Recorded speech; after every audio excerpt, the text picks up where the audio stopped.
how to switch back to Windows 10 refresh button from Windows 11. In Windows 11 full guide. So as you can see on Windows 11, this is the refresh button here.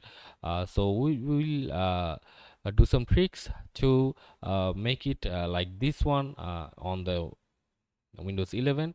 It's on the older version.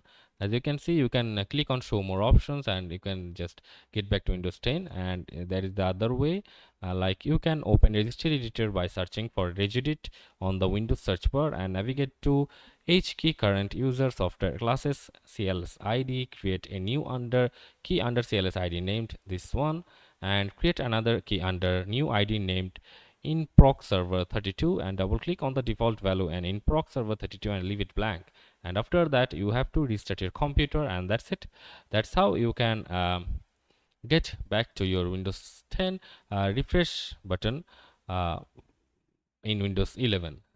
So see you on the next video, guys.